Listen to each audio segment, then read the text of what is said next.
I say this, like, follow your ex, like, Okay.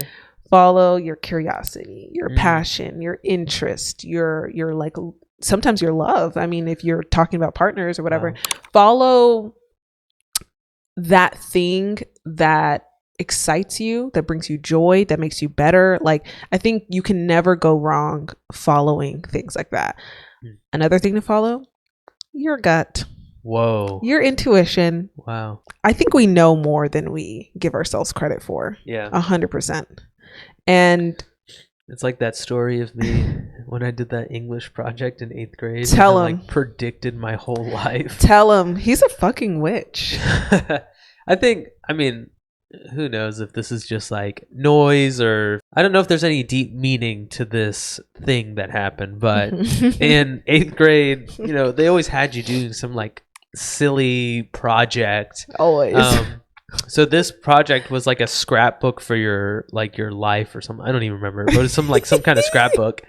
But in it, I had to like write a letter or like a story of my life. Yeah. And so this was when I was 13, and what I wrote was, you know, I want to play drums in a band in high school. Then I want to become a doctor. Then I want to become an author and have a book. Period. And like I had all these like predictions, and then like one day I kind of like stumbled across this scrapbook again, and I'm like reading it. I'm like, oh, I was in a band in high school. This was before I played any instruments. Wow. Before I picked up drums. And it's like I did become a doctor, and it's like with all the writing I'm doing now, he's an author. I wouldn't be surprised if I wrote a book. Yeah. So I guess like the takeaway of that experience for me was I feel like I kind of knew what I wanted out of my life, like at that early age, even though I had no idea that I would like start playing drums. You had no evidence at that time. I had no idea I liked physics. I'd never taken a physics course in my entire life. Like I had no idea I could be a good writer. Like I failed some like standardized test for writing in elementary school. Like I was never a good writer. English was my worst subject. There's something to that. If I had the psychology, neuroscience, and spirituality background that I aim to get one day, I'm gonna figure this out. Like we have the answers. Like I'm so fascinated by like how much we can get to know ourselves and how much like it's all like I feel like there's like a little map inside all of us. Like I'm sure this is woo woo, but like I feel like we know what we want, and I refuse to believe that even though we talk about ourselves as dreamers, and there's people who I guess are not and want to, you know, follow a conventional route, whatever. I just don't believe that people don't have a certain vision of their life. Like they're just completely like, I want to be normal. I don't care about anything. And I just want to do what, like, I just want to check things off a list. I don't believe that there's anyone like that. I think there's just a spectrum of how well and how good you are at listening to yourself and pursuing those things and uncovering them.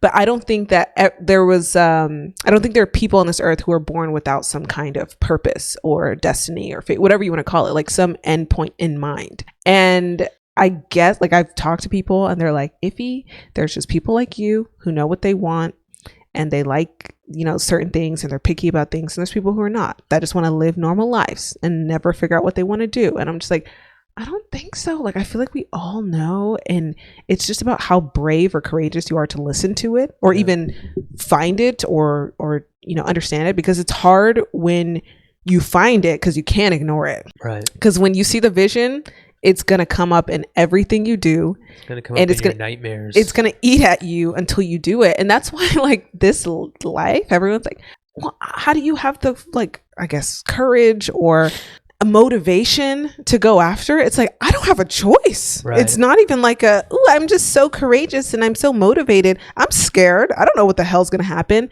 Right. But the worst option for me is to not follow it, because I'm going to be haunted by my ghost every single day if I don't go after it. That's the scary part.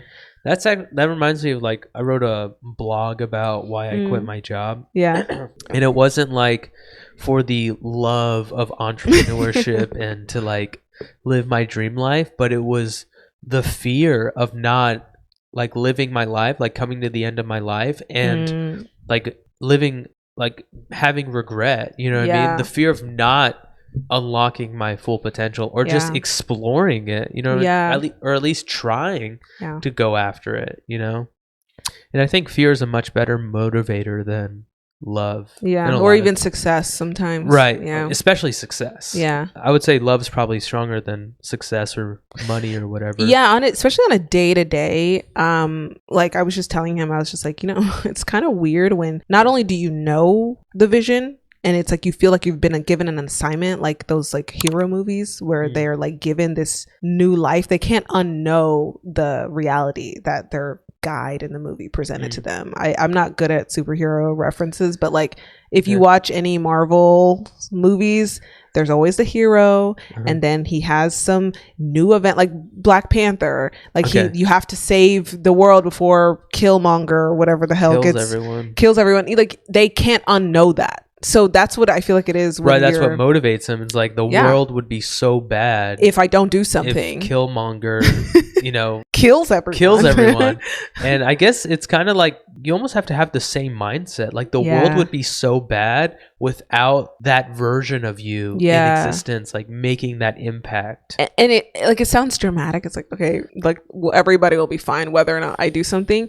But the deeper you go into following your curiosities, the more you're like, oh shit, this is an epidemic. But okay, forget about the world. Just think about those closest to you. Like your family. Ooh, that's a good one. Because okay, you're probably not going to have an impact on like the broader world, but you will definitely have an impact on your people around you. Yeah, the people around you.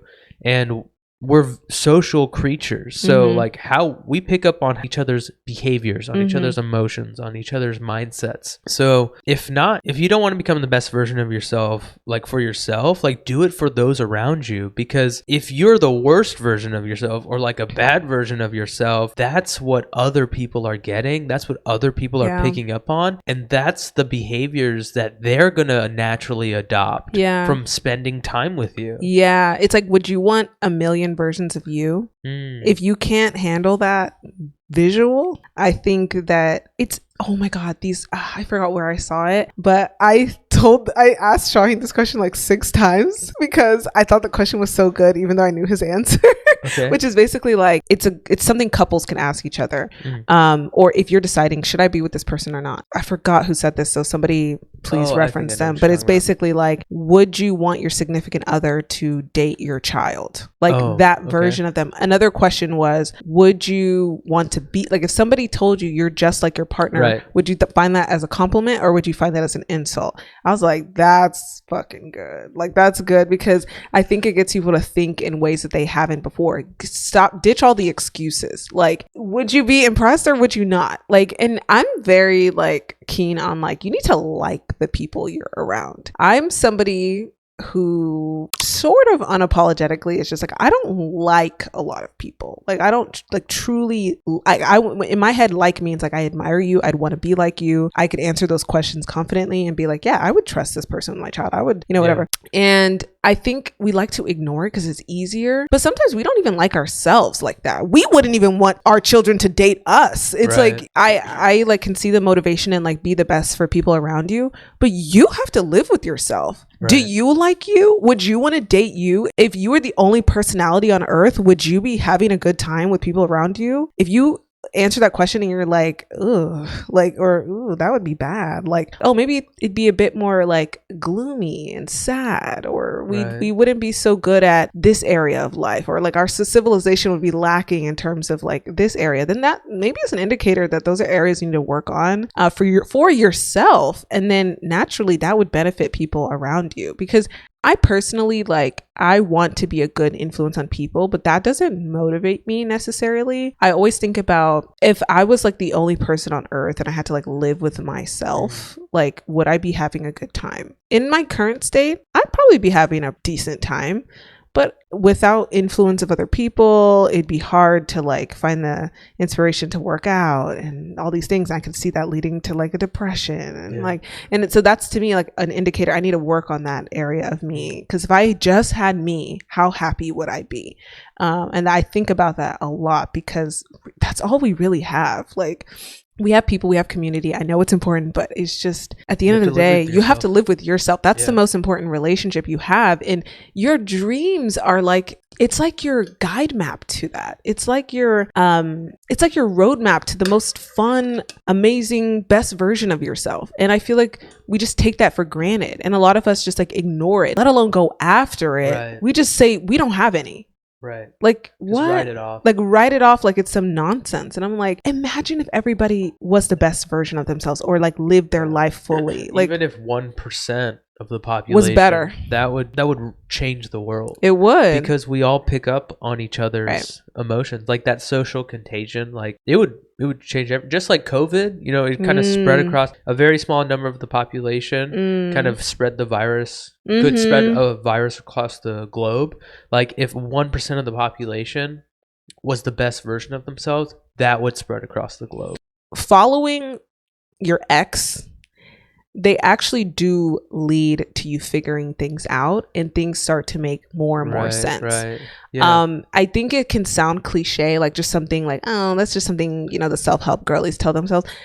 It actually works, I think. Like when you start doing it, as silly and as simple as it sounds. And if you're somebody who's right now like, oh, come on, like what? Listen to our play episode, because there's some importance of playing and exploring. It actually works. And I kind of want to talk about like how it can actually look and go from like, oh, I have one clue, next clue, like an escape room. Like you get one clue and it leads you to unlock another one. And you're like, wow, how are these two things connected? It's because you had to pursue the first one. Right. Like you can't do it out of order. It's almost like you can only make discoveries in action. Yes, only. You can't be sitting on the couch and discovering things. You know what I mean? You have to be doing. Yes. You can't be waiting. Yes. You know, that's like the key. And you also can't think your way out of something. I feel people get caught in that trap, in that loop. They're like looking at a piece of paper and they're like, if I could just figure out the answer right now.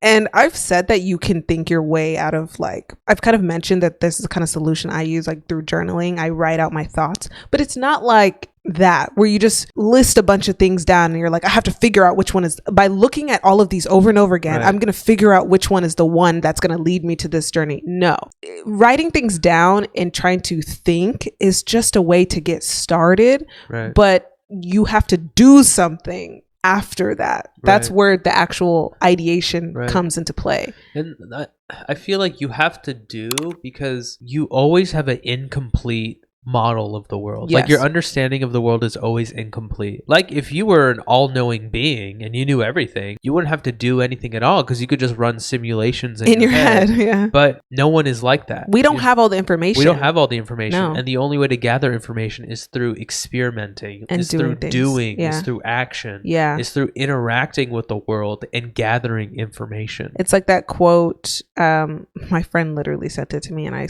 always forget how it's said, but it's basically like the journey reveals itself through action, or through you doing. There's similar quotes like that, but basically it's saying you have to do first, and then like in hindsight or through the process, that's how you learn what it is you were meant to do. That's how you find your purpose. That's where you find the reason, is through the action. A lot of times we have it in our mind that picking something initially has to be the final destination.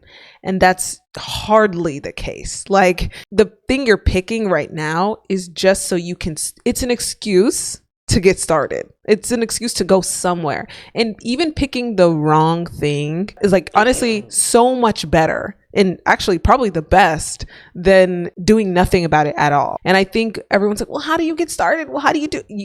The answer is always just do it. Like, how do I start posting? How do I know if I'm going to be a good content creator? How do I know if I'm going to be a business owner? How do I know this is the idea? You won't. Like, you will never know until you just make the first post, until you try to make your first sale, until you try to do drop shipping, and then maybe you realize, I don't like this. Like, you have to fail constantly.